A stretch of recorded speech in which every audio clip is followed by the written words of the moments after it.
Guys, today I'll be talking about one of the greatest fears for most maladaptive daydreamers.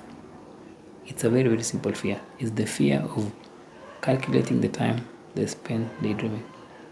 Actually, one of the questions I ask my potential clients before I work with them is, how much time do you spend daydreaming? And actually, there is this common response, not much time. And of course, there is a reason for that response of, not, it doesn't spend much time. Actually, that reason is because you don't want to see the reality of the situation. Or like when you are really addicted to a habit, you don't really want to admit fully that this thing is doing this to my life. You don't really want to admit fully the negative effects of this habit. So one of those fears is really seeing the time you spend to it, because someone might say, it's just a couple of minutes a day. But when I normally ask the question of like, how specific, is when someone starts thinking and saying that actually I spend 6 hours a day, 8 hours a day. And then we start the calculation of like, now 8 hours a day, how many hours a month? Of course, that's like 240 hours. How many hours a year?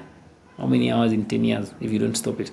So it's really uncomfortable to calculate the hours you're spending in that imaginary world, because it's the truth. And something about the truth, yes, is it's painful, but at the same time it will painfully set you free. Like when you are really honest that I really spent 5 hours in this imaginary world, and these 5 hours I could have used in the real world to do something else, or to pursue something I desire in the real world, or to pursue my dreams, or to realize my potential, is when you realize that actually this thing is a huge problem.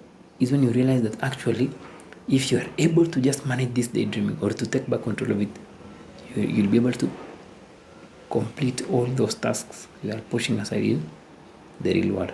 So it's really normal to really feel afraid to calculate the number of time you're spending. But in that calculation is when now you are being honest with yourself, and is when now you are getting to this point of acceptance that this thing will ruin your life, and it's already taking away your life.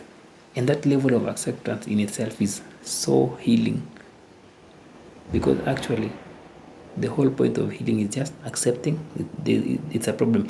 Because the moment you accept, it means that you are also accepting the way forward. You are accepting to take back the number of hours the daydreaming is taking in your life, and then using these hours to work for a better future for yourself, to improve your career, to improve your studies, to pursue that interest, to pursue that hobby. Because we all have some dreams to pursue.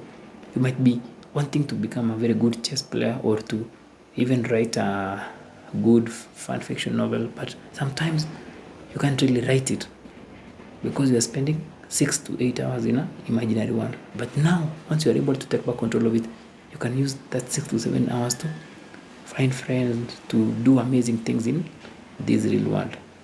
So be honest with yourself, just do the calculation, write down the number of hours you're spending in that imaginary world, and even keep a track of the number of hours you will save if you manage to overcome this, or if you are motivated to, or if you manage to seek help to overcome this addictive behavior. You will realize that there's a lot to do in life.